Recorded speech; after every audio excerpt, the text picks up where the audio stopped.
Merci à tous, en tout cas, d'être là aujourd'hui. On va essayer de, comme je disais, vous apporter de la valeur avec cette session. Très vite, alors là, il y en a pas mal qui sont déjà membres de la communauté. Pour ceux qui ne le sont pas, donc Focus Tribes, on est une communauté sélective de consultants indépendants. On intervient. Notre objectif, c'est vraiment d'être une base arrière pour vous, freelance, vous apporter de la valeur avec des échanges, des partages, et aussi vous proposer des missions intéressantes. Nous, notre métier, c'est vraiment d'accréditer les consultants. On a un process qu'on a défini d'accréditation. L'objectif, c'est vraiment d'avoir des gens qui sont en cohérence avec, bien sûr, les besoins de nos clients, mais aussi avec nos valeurs et le savoir-être qui nous semble vraiment clé, hein, pour pouvoir mener des transformations et accompagner les clients de manière pérenne. Euh, Au niveau en quelques chiffres, on a à peu près 1000 consultants accrédités, Focus Thrives. Bon, après, on a aussi pas mal de CV avec des consultants on accrédite petit à petit, mais en tout cas, voilà, une communauté déjà d'à peu près 1000 consultants, de bureaux, un en France, en Espagne. Et c'est vrai qu'aujourd'hui, on a vraiment un super taux de renouvellement, hein, nos consultants restent longtemps chez les clients parce que les clients les apprécient et on est vraiment sur des projets long terme de transformation, de réorganisation. Voilà. Je fais vite. Voilà là, un peu un panel de clients avec qui on travaille aujourd'hui. Euh, Vous retrouvez bien sûr toutes les informations sur notre site, hein, et pour ceux qui ne nous connaissent pas, n'hésitez pas à prendre rendez-vous pour en savoir plus dans la fiche contact. Voilà, je passe rapidement nos expertises, c'est ce que je vous disais. Voilà. Et donc aujourd'hui, Benjamin est là avec nous pour parler justement de comment on va pouvoir optimiser nos bénéfices, enfin vos bénéfices, grâce aux frais déductibles. Donc Benjamin, je te laisse peut-être te présenter et puis après on pourra enchaîner sur le webinaire. Merci Aurélie, bonjour à tous, bonjour tout le monde. Donc moi Benjamin, je travaille chez expertcomptable.com depuis 3 ans. Expertcomptable.com, c'est un cabinet donc d'expertise comptable, tout est dans le titre, où on fonctionne en ligne et on accompagne essentiellement des consultants. En fait, on s'est spécialisé sur la prestation de services entre professionnels. Et donc, l'objectif de ce webinaire, c'est comme Aurélie l'a dit, c'est d'apporter de la plus-value par rapport donc à la communauté Focus Tribe, sachant qu'on a l'habitude, nous, de traiter la comptabilité d'un consultant. Bon. Je ne sais pas si j'ai la main sur le diapo, je te laisse passer. Parfait. Donc, sur le sommaire, qu'est-ce qu'on va voir aujourd'hui? Si vous voulez, pour vous consultants, il y a 2 gros leviers, hein, pour optimiser. Le premier levier, c'est celui de la rémunération. Comment on organise ça par rapport aux bénéfices qu'on réalise, éventuellement de rémunération, dividendes, et cetera. C'est pas celui qu'on va évoquer aujourd'hui. Là, on va plutôt se focaliser sur les charges déductibles. Je suis consultant, je fais de la prestation de service, qu'est-ce que je peux faire passer sur ma boîte? Donc on va déjà voir, donner un exemple, enfin plutôt les contours par rapport à qu'est-ce qu'une charge, et comment on la rend déductible. Mais surtout, on va se concentrer sur, la plupart des cas que vous pouvez rencontrer en tant que consultant. On va donner un nombre d'exemples, assez important et on parlera également des frais mixtes. Ce qu'on appelle les frais mixtes, c'est ceux que vous avez actuellement à titre perso, mais auxquels la société peut participer également. Et puis on gardera un créneau de 10-15 minutes, si on reste dans le timing pour toutes vos questions. N'hésitez pas à bien les noter et on les traitera toutes à la fin. Alors qu'est-ce qu'une charge? Et qu'est-ce qui fait, qu'une charge est déductible ou pas? Bon, premièrement, le critère le plus simple, c'est qu'il faut qu'elle soit justifiable auprès de l'administration. Comment concrètement? C'est tout simplement avoir la facture, le justificatif. Alors, des fois, c'est rare, mais on me demande si, par exemple, au restaurant, il faut une facture avec le nom de la société et tout. Non, pas besoin. Un reçu, ça suffit. Vous savez sûrement si vous êtes déjà consultant. Pour ceux qui sont dans cette, réflexion-là, donc sachez que c'est pas plus compliqué que simplement garder le reçu. Hem et pour qu'elle soit déductible, il ne suffit pas d'avoir le justificatif, il faut que ce soit bien lié à l'activité professionnelle. Et encore que lié à l'activité professionnelle n'est pas un critère suffisant parce qu'il faut aussi que ce soit dans l'intérêt de la société. Autrement dit, il faut que bon certes, il y a un lien avec l'activité, mais il faut que ce soit proportionnel avec ce que ça peut, rapporter en termes d'intérêt pour la société. pour apprécier ce critère-là, évidemment, vous pouvez toujours vous reposer sur les conseils de votre expert comptable, mais vous, si vous voulez déjà l'apprécier, je conseille toujours de prendre la distance par rapport avec votre propre société et vous dire: «Est-ce que cette boîte-là, elle a intérêt, elle, à passer cette dépense?» Si ce n'est finalement, pour moi, dirigeant, heu et donc généralement, on retrouve facilement est-ce que, c'est finalement intéressant, enfin, pour la société ou pas?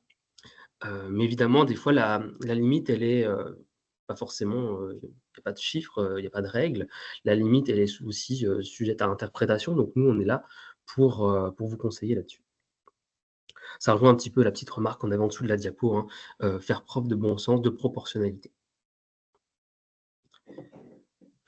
Récapitulatif des frais. Maintenant qu'on a le principe, voir ensemble, bah, quels sont les frais concrètement que vous allez le plus souvent croiser en tant que consultant. Je vais commencer par les frais de repas. Les frais de repas, faut distinguer 2 situations, qui sont pas du tout, comptablement, les mêmes finalement. Il y a le repas d'affaires, celui donc qu'on va partager avec un client, un prospect, un partenaire, dans lequel on n'a pas de limite déductibilité fiscale. Autrement dit, on va pas regarder le montant. Tant que ça reste encore une fois proportionnel, eh bien, c'est complètement déductible sur votre société. Évidemment, il ne faut pas que ce soit tous les jours sur des montants vraiment très importants. Mais voilà, repas d'affaires, pas de limite. Contrairement aux frais de repas du dirigeant, où là, c'est plutôt, je suis en déplacement et puis entre midi et 2, je dois quand même du coup, me restaurer et dans ce cas-là, on a une limite de déductibilité. C'est-à-dire que le dirigeant d'entreprise ne va pas pouvoir aller, tous les jours s'offrir avec la société un restaurant étoilé. Ça serait retoqué par l'administration fiscale. En ordre de grandeur, vous pouvez retenir une quinzaine d'euros par jour. Ceci dit, aucun expert comptable.com qui va vous retoquer la dépense, aucun expert comptable par contre, pardon, qui va retoquer la dépense si c'est 25 ou 30 €, on va plutôt raisonner sous forme de moyenne à l'année. D'accord? Donc un jour ce sera 10, un jour ce sera 20 et ça pose pas de souci. Gardez en tête que, il faut pas que ce soit, au-delà trop souvent de ce montant-là. Les frais de déplacement. Alors, tous les déplacements qui sont en lien avec l'activité professionnelle sont déductibles. Je précise une chose pour que quand je dis, charge déductible, ça veut dire que vous avez un compte professionnel, c'est directement avec la carte bleue de la société que vous payez ça. Donc tout ce qui va être transport en commun, donc pour ceux qui sont en région parisienne, le pass Navigo, on le passe sur la boîte sans souci. Péage, parking quand on a des déplacements, qui génèrent ces frais-là et puis donc peut-être sur des missions, où, je dois me déplacer, sur une longue durée, des frais d'hébergement.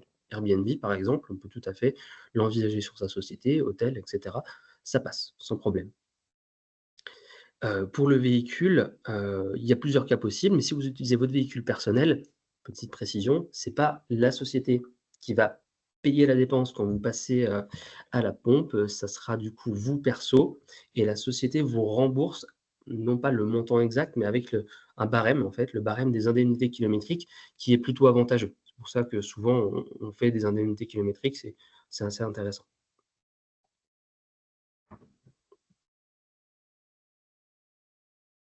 Et du coup, situation à distinguer avec, le cas où on achète un véhicule, c'est assez compliqué parce qu'il y a plusieurs critères en fait quand on achète un véhicule, mais il faut garder en tête que, le prix d'achat, est certes déductible, mais pas complètement. C'est-à-dire qu'il y a des limites de déductibilité fiscale lorsqu'on achète un véhicule. Pour vous donner un ordre de grandeur, généralement, alors c'est en fonction des émissions de CO2. Pour un véhicule classique, donc disons un véhicule thermique, c'est 18 000 € à peu près de limite de déductibilité. C'est-à-dire que si votre véhicule vaut 50 000, on ne passera pas en charge les 50 000, on passera en charge les 18 000 et le reste, ne fera pas baisser votre résultat fiscal. Ça, il faut l'avoir en tête parce que c'est un petit peu la surprise quand j'apprends à mes clients. C'est pas parce qu'on achète un véhicule à 60 ou 70 000 € qu'on crée 70 000 € de frais sur sa société. Il faut faire attention à ça. Et l'autre point sur lequel il faut faire attention, c'est que, potentiellement, on a du coup, une TVS, une taxe sur les véhicules de société qui, elle aussi, est fonction des émissions de CO2. Hem, Par rapport à ces émissions de CO2, je pense que vous pouvez garder en tête que, il y a des avantages fiscaux vraiment très intéressants par rapport à un véhicule électrique. La limite de déductibilité est beaucoup plus haute, on a 30 000 € et en plus on paye quasiment pas de TVS. En revanche, pour peu que votre véhicule, émette un petit peu de CO2, ça va très vite monter. Là, on va vers des montants qui peuvent aller jusqu'à 4 000 à 5 000 € par an pour une DVS. Évidemment, tout cela est un petit peu plus complexe et ça mérite souvent de regarder de plus près pour voir qu'est-ce qui est le plus avantageux entre je prends mon véhicule perso et je me rembourse des indemnités kilométriques. Potentiellement, ça peut faire plus de frais que, étaler du coup 18 000 € sur 5 ans, où certes, on va pouvoir prendre en compte directement les frais de carburant, l'assurance et cetera. Mais, en pesant, le pour et le contre et bien finalement, des fois, on va préférer les indemnités kilométriques.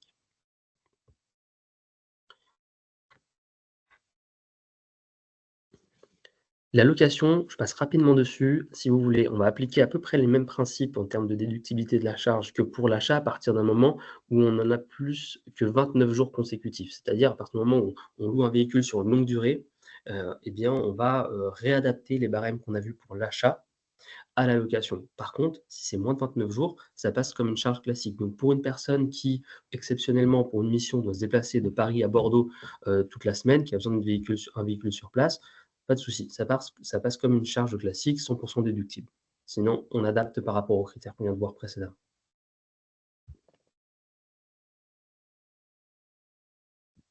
C'est bon pour moi, Aurélie. Ouais, et sur le leasing, justement, Oui. parce que tu as fait un petit topo là-dessus, est-ce que tu as Oui. un peu plus de détails? Ouais, alors le leasing, on va rapprocher, c'est un peu compliqué parce qu'on va avoir le même, c'est le même calcul que pour, un achat. C'est-à-dire qu'en fonction du prix du leasing, on va regarder par rapport à ce qu'on peut amortir si ça avait été un véhicule qu'on achète et c'est le delta entre le prix du leasing et ce qu'on peut amortir qui va vraiment passer en frais. Donc même idée, si vous avez un leasing qui vous coûte, je sais pas 700 € par mois, ça va pas créer une dépense fiscale de 700 €. On va regarder quel est le type de véhicule et en fonction du type de véhicule, on va regarder la limite de déductibilité annuelle et on va calculer, bah, par mois combien ça fait quand on amortit tout et voir du coup, bah, sur les 700 € combien concrètement, on va pouvoir amortir. Généralement, donc avec les 18 000, ça fait à peu près 300 € par mois de charges. Les 400 € du coup étant non déductibles, c'est réintégré fiscalement.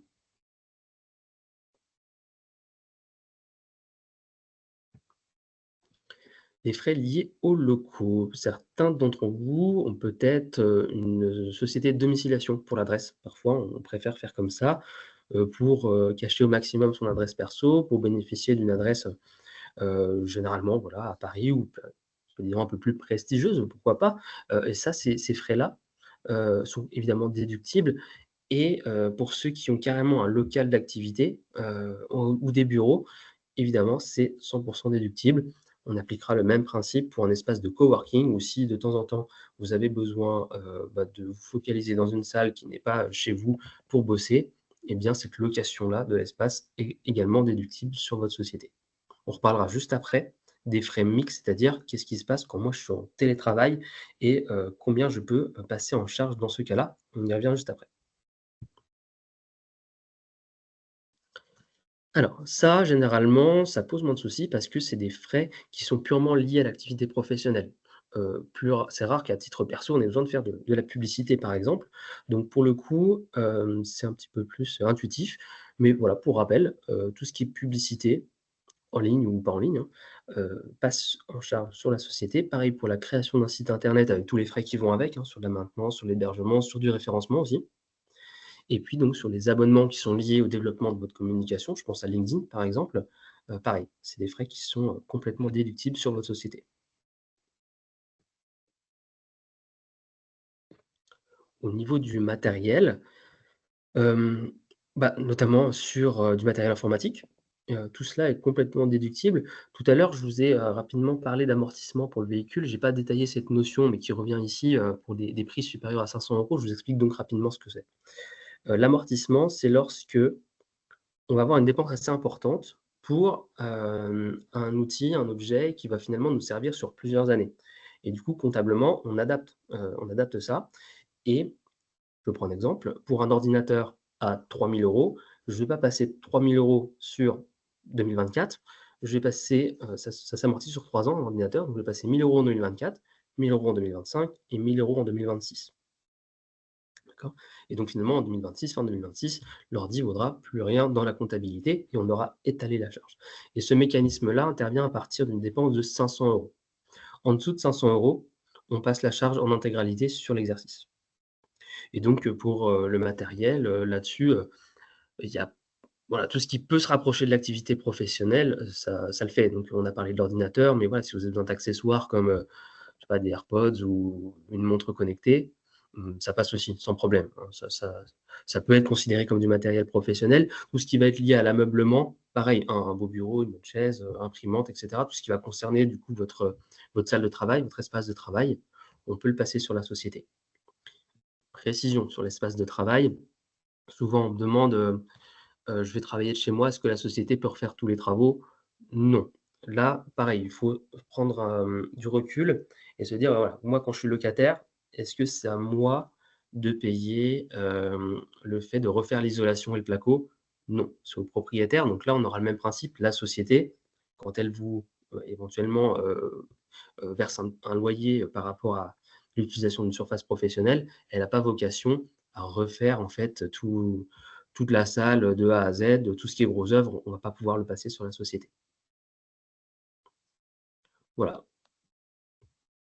Les cadeaux clients, parfois on n'y pense pas, mais c'est tout à fait admis par l'administration fiscale, avec la seule limite qu'il faut que ce soit cohérent. Quand on fait un beau cadeau, bah, faut que ce soit un bon client, tout simplement. Faut pas que ce soit considéré comme abusif. Il faut que ce soit justifié, hein. Sinon c'est un poste qui est facilement regardé aussi, mais sur le principe, ça pose pas de problème. La seule limite, ce sera que, la TVA n'est pas déductible, en tout cas pour les cadeaux de plus de 70 €. TVA non déductible, mais bon, ça reste une dépense qui passe en charge pour votre société.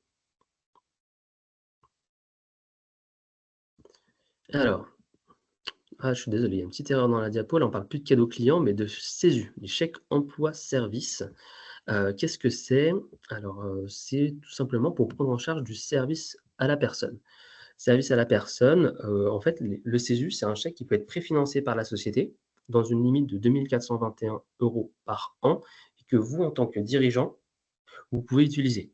Pourquoi? Pour, service à la personne, ça peut être du jardinage, ça peut être de la garde d'enfants, de l'aide aux devoirs, du ménage, comme vous voulez. En fait, nous, en comptabilité, on voit juste le montant du chèque, donc 2 400 € et après vous l'utilisez comme vous voulez en tant que dirigeant. Donc c'est super intéressant parce que ça permet de pour ces 2 400 € de ne pas se les verser en rémunération, ça coûte rien en cotisation sociale, ça passe 100 en frais et en plus, ça génère un crédit d'impôt supplémentaire. Donc c'est-à-dire quand on laisse un bénéfice sur la société, eh bien il y a 25 du montant des chèques CESU qui, seront déduits du coup de ce montant-là. Donc environ 600 €, de crédit d'impôt. Donc dès qu'on en a l'utilité, franchement c'est un mécanisme, vraiment intéressant.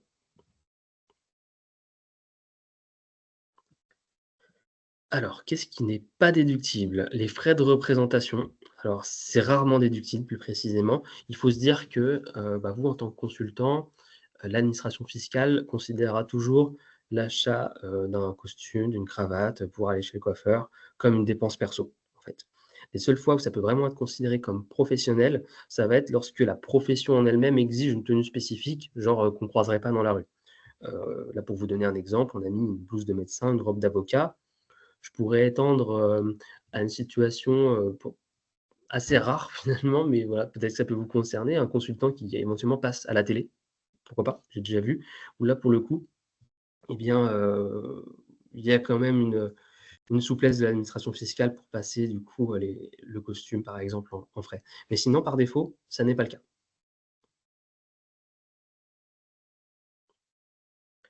Alors, je vous avais promis qu'on parlerait des frais mixtes, petit récap. Donc les frais mixtes, c'est les frais que moi, dirigeant, je supporte, avant tout à titre perso et pour lesquels la société va soit me rembourser, soit participer. Donc on a parlé rapidement des indemnités kilométriques. Donc il y a un barème, vous le connaissez peut-être, si vous en avez déjà fait ou bien même si vous avez déjà été salarié parce que ça va être le même barème. Donc en moyenne, ça dépend de la puissance fiscale, ça dépend du nombre de kilomètres, mais en moyenne, comptez 50 centimes du kilomètre. Donc quand vous faites pas mal de bornes, bah, ça peut vite en fait monter. Et c'est ce qui rend ce mécanisme assez intéressant. L'adresse du siège social, donc c'est-à-dire, en gros, les frais de télétravail. Si vous bossez de chez vous, la société peut participer à ces frais-là, heu, au prorata de la surface effective. Pour vous donner plus d'infos, cette surface-là ne peut pas excéder 30 donc j'ai un appartement de 100 m², je ne peux pas passer plus de 30 donc 30 m², par rapport à ces frais. Et ces frais-là, comment on va les calculer? Très simplement, si on est locataire, eh bien, je prends 30 du loyer. Donc là, c'est plutôt simple. Si on est propriétaire, ce mécanisme il est toujours possible, simplement il va falloir qu'on estime une valeur locative. Donc une valeur locative du mètre carré en fonction de votre situation géographique, qu'on va multiplier par le nombre de mètres carrés que vous avez estimé comme surface professionnelle. Donc généralement, ça revient un petit peu au même. C'est un mécanisme qui reste toujours intéressant, mais je précise que c'est à déclarer sur l'impôt sur le revenu. Pourquoi? Parce que ça reste pour vous, personne physique, dirigeant, un revenu foncier. Pourquoi je dis que ça reste intéressant? Parce que sur cette somme, alors généralement, ça va être entre, allez 200, 400, 500 € peut-être des fois sur des zones très prisées, par mois. Eh bien cette somme-là, c'est toujours ce qu'on va pas se verser sous forme de rémunération. La rémunération, pour rappel, elle est soumise à cotisation sociale et elle est soumise également à impôt sur le revenu. Donc le loyer permet donc pas se verser de cotisation sociale, même si c'est soumis à impôt. On considère que ça reste dans 99 des cas intéressant. Il faut l'avoir en tête. Et dans le même genre, on va avoir tout ce qui est lié à, puisqu'on verse un petit peu de loyer, eh bien, elle participe également à l'électricité, les charges, pour le chauffage, taxes foncières si vous êtes propriétaire. Pareil, tout ça, on va pouvoir l'estimer et la société pourra vous faire des remboursements. Pour finir, on a également, la box et le téléphone. Hein, si vous n'avez pas besoin d'ouvrir une deuxième ligne à titre professionnel et que vous utilisez quand même de fait votre téléphone, eh bien la société pourra vous rembourser 5/7. Pourquoi? Parce que, ça fait en fait 5 jours sur 7 par semaine, ça représente environ 80. On prend ce calcul-là, 80 de votre abonnement box et téléphone que la société pourra vous rembourser.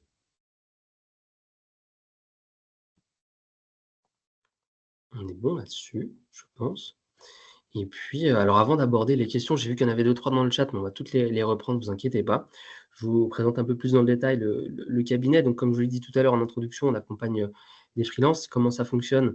On a, un outil qui s'appelle Time, T2IME, que, je vous conseille d'aller voir, même si c'est pas du coup, pour votre suivi comptable chez nous, ça vous en tant qu'indépendant, en tant qu'entrepreneur, c'est hyper pratique à utiliser. Il y a plein d'autres comptables qui l'utilisent, plus de 2000 cabinets.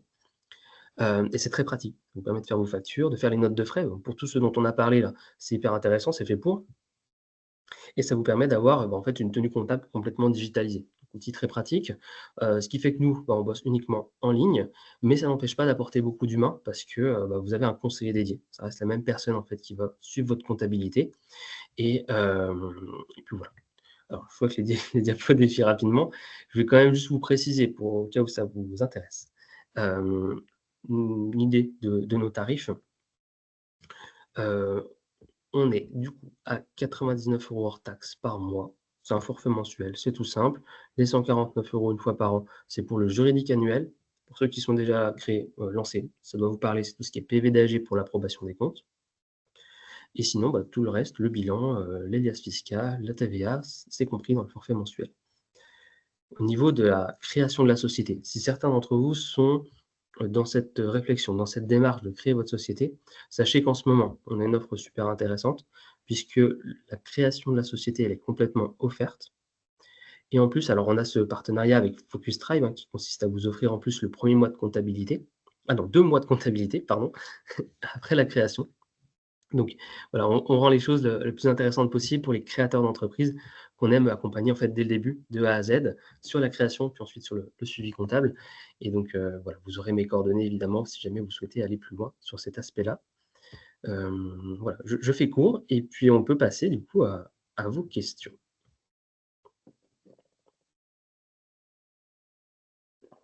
Alors, je vais arrêter de partager, comme ça, si vous souhaitez, voilà, ça peut être peut-être plus sympa si vous voulez activer votre caméra pour qu'on échange. Alors, je regarde un peu les questions qu'il y a eu dans le chat. Euh, donc, il y a Alison qui nous a d'abord demandé, tout ceci est valable pour quel statut d'entreprise? Alors, pour quel statut? On écarte évidemment le statut de la micro-entreprise, qui est un statut qui ne nous permet pas en fait de dire des frais. On était parti du coup soit pour une entreprise individuelle au régime réel qui est calqué en fait sur la comptabilité d'une société, soit pour du coup une société, et là, quel que soit le statut, le URL ou la SASU.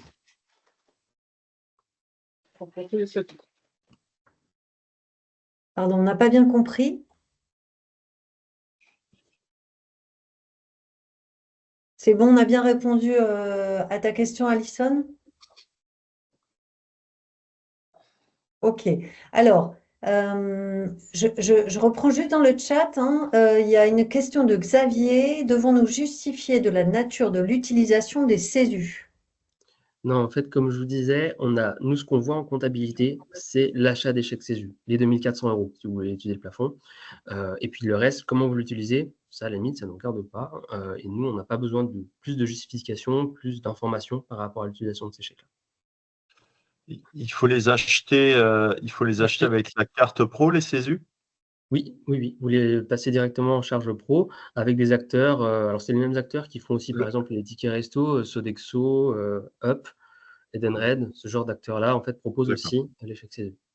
Non, je parle le paiement. Par exemple, si cette année, Oui. moi, j'ai payé voilà, sur un compte perso les CESU, Mhm. est-ce que du coup, je peux les réaffecter Ah, sur mon compte pro? oui, vous pouvez faire une note de frais D'accord. En rétroactif, du coup. en rétroactif. C'est rétroactif jusqu'à combien de temps? De toute façon, c'est par année civile, le plafond. Donc, il faudrait le faire là, si vous clôturez au 31 décembre, vous pourrez le faire rapidement.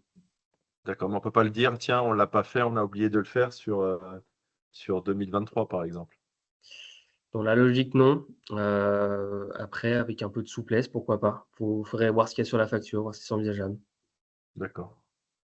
Ok, merci bien. Et concernant les tickets restaurants, même logique? Ouais, même alors, pardon, non, je voulais dire non, ticket resto, non.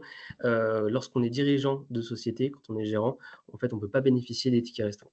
Alors, Ok, les repas sont complètement déductibles, hein, mais les tickets resto, non. ok, merci. Alors, Philippe, tu avais une question au sujet, donc, quelles conditions pour passer en frais la location d'un logement en Île-de-France si l'on a localisé le siège de sa société à Bordeaux? Oui, merci Aurélie. Ouais. Alors du coup, Cyril, c'est une situation, ça dépend de qu'est-ce qui justifie cette situation-là. L'idée, c'est que par défaut, moi, j'aurais tendance à dire qu'on va déduire les frais par rapport au siège social à Bordeaux. Après, si vous avez une mission qui temporairement vous amène à Paris et que finalement, sur 2-3 mois, ça vous coûte moins cher d'avoir un appartement plutôt que de prendre un Airbnb ou un hôtel, alors dans ce cas, il y a un intérêt fiscal pour la société, enfin pas fiscal, tout simplement en termes de charges, elle économise, d'avoir cet appartement-là, pourquoi pas? Mais sinon, la logique, c'est pas d'utiliser, la société pour payer un deuxième appart. Ouais, super, merci beaucoup. Avec plaisir. Je partagerai, hein, le lien pour le rendez-vous avec Benjamin Oui, à la fin. D'accord? oui, Merci, Aurélie. Cyril, toi, tu avais une question un peu sur les mêmes sujets. Je te laisse peut-être la poser en direct. Oui, tout à fait. Merci Aurélie. Bonjour. Oui, moi j'ai pas de problème de ville, hein. J'habite à Paris et je loue un bureau à Paris. Et je voulais savoir si vous pouvez cumuler les deux parce que comme tout le monde, j'utilise mon local pour mon activité, mais des fois je fais du télétravail chez moi. Donc même si les deux sont à Paris, est-ce qu'on peut faire cumuler les 30% du loyer et le loyer du loyer perso de l'appartement avec le loyer du local où il faut pondérer avec, il faut mettre Hem, une ça tout Ça me ça, je sais choquerait pas si c'était, par exemple, du coworking, où là, de fait, on s'y rend un peu quand on veut, et puis ça vous permettrait d'avoir un fonctionnement hybride où, de fait, aussi, la société, eh bien, elle utilise une surface professionnelle chez vous. Par contre, si elle a un local, dédié où, c'est également son siège social, faut voir aussi où est situé le siège social, eh bien, ça me semble un petit peu touchy. En tout cas, si on passe 30 à fond, à mon avis, ça me semble un peu risqué. Je le ferai pas. OK, donc l'un ou l'autre plutôt, vous conseillez? Je dirais l'un ou l'autre. D'accord, merci beaucoup. Je vous en prie.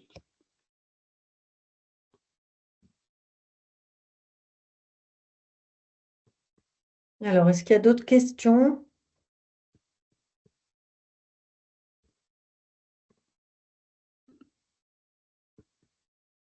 Est-ce qu'il y a des points sur lesquels vous voulez qu'on revienne. Après, de toute façon, moi, je vais vous partager le lien de l'agenda de Benjamin, hein, si d'autres questions vous viennent, parce que c'est vrai faut digérer, hein, et après, il y a des cas particuliers que vous voulez peut-être pas partager là avec tout le monde, mais n'hésitez pas. On laisse encore un petit peu de temps. On a encore un peu de temps, hein, après. Oui, c'est vrai. Oui, c'est vrai que c'est allé vite au final. Bah oui, finalement, ouais, Après tout à fait. Après, c'est vrai que chaque situation est particulière, on peut toujours recreuser ça. Je suis désolé pour ma caméra qui vraiment, du coup, est un peu floue. J'espère que ça gâche pas le webinaire. Non, Pourtant, j'ai non, tout ça fait va. à côté. Non, pas du tout, vous êtes très clair. Ça marche, super. Alors, on n'avait plus de questions. C'était clair. Peut-être une Ouais, petite c'était question, très intéressant, Aurélie. merci beaucoup. Ah, pardon. Ah, Très Ah, intéressant, merci beaucoup. Si vous pouviez, les slides que vous avez montrés, Benjamin, elles seront partagées ou pas? Parce que ça permet d'avoir un bon mémo aussi. Ouais. Je pense que oui. elles sont partagées sous forme du replay, mais pas les slides Alors, uniquement, je sais pas. ouais, alors vous allez avoir d'ici la semaine prochaine le lien vers le replay. Et on fait en fait maintenant avec Focusrite, on fait des espèces de notes de synthèse par thème, par sujet, hein, nos petits bouclettes que vous pourrez retrouver aussi sur l'article. Donc vous pourrez le télécharger. Et puis d'ici 2, 3 semaines, en fait, sur le site, dans la rubrique ressources, on va publier. On a déjà une page où c'est ressources consultants où on vous a mis pas mal d'infos et vous pourrez retrouver tous les bouclettes disponibles aussi. Là, on est en train de créer ces pages. Donc, il y a les bouclettes aussi sur la prévoyance, sur l'expert comptable. Enfin, tout ça, c'est des ressources qu'on va vous mettre à disposition.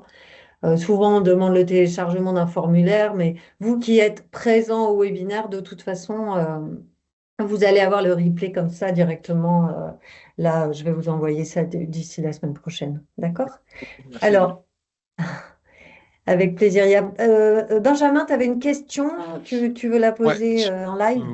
ouais, Vas-y. bah, bonjour. C'était juste sur la partie véhicule, j'ai dit taxe VTS, mais c'est peut-être pas la taxe sur la partie voiture, elle est annuelle ou elle est une fois à l'achat en fait? C'est tous les mois, tous les ans, tous les ans. C'est pas une fois sur l'achat, c'est tous les ans. D'accord, c'est tous les ans. Ok. Ouais. Et elle est automatique, c'est quelqu'un qui nous l'envoie, ça, mais Ça se déclare à la fin de l'année, donc ça va être très c'est le bientôt, là. comptable qui le fait, quoi. Oui, logiquement, oui. Non, oui, Ok, ça fait, c'est déclaré en décembre, donc c'est logique. ok, ça marche, merci. D'ailleurs, à ce sujet, donc on fait alors c'est quand ça celui-là? C'est le 13 décembre. On a un webinar, je ne sais pas si vous avez vu, vous êtes peut-être déjà inscrit, mais sur un peu un récap avant la clôture de 2024, sur tout ce que vous ne devez pas oublier, et puis aussi comment bien attaquer 2025. Et on remet à jour le calendrier fiscal pour 2025. On le partage tous les ans. Là, vous pouvez trouver celui de 2024 sur le site, justement, Ressources Consultants. Et donc, on va mettre à jour et vous partager aussi le calendrier fiscal 2025. Donc, dedans, on récapitule par statut toutes les dates avec toutes ces infos, les taxes, la TVA, enfin, tout ce que vous ne devez pas oublier. Donc, n'hésitez pas, si vous ne l'avez pas encore vu, ce calendrier hein, sur 2024, vous pouvez encore le trouver sur le site. Si vous avez le moindre problème pour le trouver, vous m'envoyez un petit mail et je vous l'enverrai, il n'y a pas de souci. Si on y voit un peu plus clair, on essaiera aussi de faire un petit récap sur ce que ça peut éventuellement changer en 2025 par rapport au projet de loi de finances. Bon, on sera juste après, en fait, normalement, le dernier mot du gouvernement, donc à voir. Ça peut encore changer tout ça. Voilà, donc vous pourrez retrouver Benjamin. Il y aura aussi Alexandre Amour, que vous avez déjà vu, ceux qui ont participé à nos webinaires, dans plusieurs webinaires, replay. Donc, n'hésitez vraiment pas hein, si vous avez des questions. Il y a beaucoup de ressources qu'on a fait dernièrement pour vous faciliter la vie. Donc, n'hésitez pas aussi voilà, à me contacter directement si vous manque des infos, si je peux vous aider ou si vous avez aussi des sujets qu'on n'a pas encore traités, que vous aimeriez qu'on traite. Je suis en train de préparer l'agenda pour 2025 des prochains webinars. Donc, n'hésitez pas à envoyer vos sollicitations. On essaie d'y répondre au mieux. Il y a Gaëtan qui a une main levée. Peut-être qu'il y avait une question, Gaëtan. Oui, bonjour à tous, merci beaucoup. Bonjour. Alors, j'ai une double question. La première, elle est Allez. sur l'aspect comptable. La TVS que tu as abordée, est-ce qu'elle est calculée sur la base des spécificités du véhicule ou Ouais. On vous a Genre, perdu ou la question est finie? Ouais, non, c'est bon. Pardon, Alors, non, oui, oui, oui, je c'est disais, bien sur est-ce les qu'elle est calculée sur la spécificités. base de la spécificité technique du véhicule? Je parle de nombre de chevaux, comme on peut le faire pour les ICA. Ouais, c'est ça, et surtout en fonction des émissions de CO2. En fait, ça a été, le calcul a été récemment modifié justement pour tenir en compte du critère principal, émissions de CO2. Et en gros, là, un véhicule électrique ou hybride qui consomme pas trop, la TVS, elle peut être de 100 €. Mais un véhicule qui consomme beaucoup, ça peut monter à 4 000 à 5 000 €. Donc Ok, c'est surtout ça le gros critère, en fait. ok, donc elle est tous sur des Tesla, quoi. Bravo, Ouais, Elon, c'est vraiment Elon, l'incitation du... Ouais, c'est Elon qui va être content. oui, oui. Alors, la deuxième question est en rapport par rapport à l'expert.com. Vous parliez tout à l'heure d'assistance à la création d'entreprise.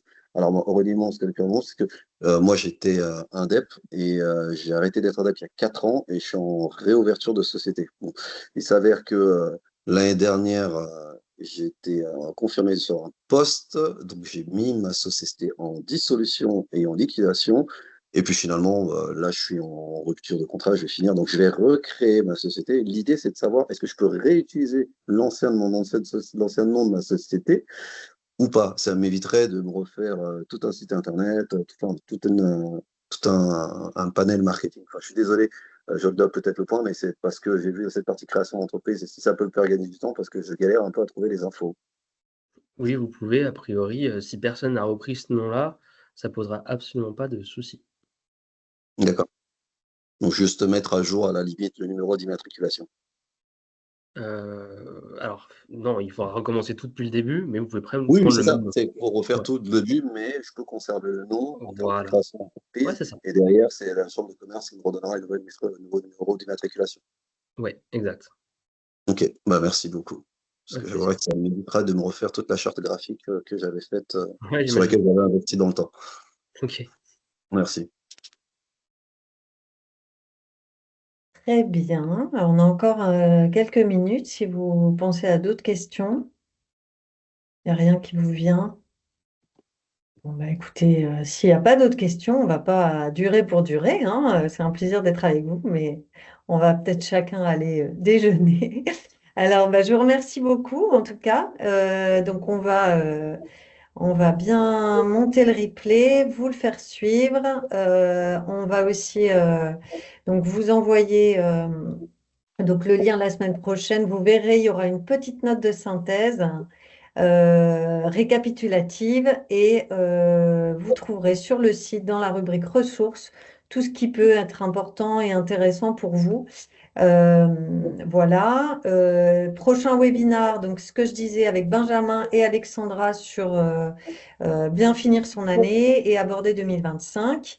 Et puis, on a déjà, pour ceux que ça peut intéresser, en avant-première, hein, c'est pas encore sur le site, mais on aura un webinar sur tout ce qui est e-facturation, e-invoicing, avec une présentation d'un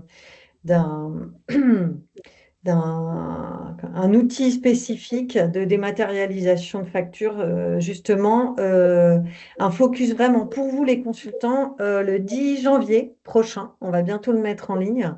Donc, c'est un sujet, l'invoicing, qui va être de plus en plus important là. Donc, on fait une session focus pour vous les consultants, pour que vous soyez un peu au courant de qu'est-ce que c'est, comment ça va être mis en place, parce que ça nous concerne, ça concerne aussi en tant qu'entrepreneur, hein, ça va vous concerner aussi. Et puis après, on aura une session plus focus pour les clients avec l'offre d'accompagnement pour mettre en place les invoicing fin janvier. Voilà ce qui est planifié là déjà. Donc, n'hésitez pas à aller sur le site dans la rubrique ressources pour aller voir tout ce qu'on prévoit. Et puis pareil, vous pouvez m'envoyer des petits messages si vous avez envie qu'on parle de certains sujets qu'on n'a pas encore abordés. Voilà. Bah écoutez, merci. Merci beaucoup pour votre présence et puis bah, au plaisir hein, de vous voir à une autre occasion. Yeah.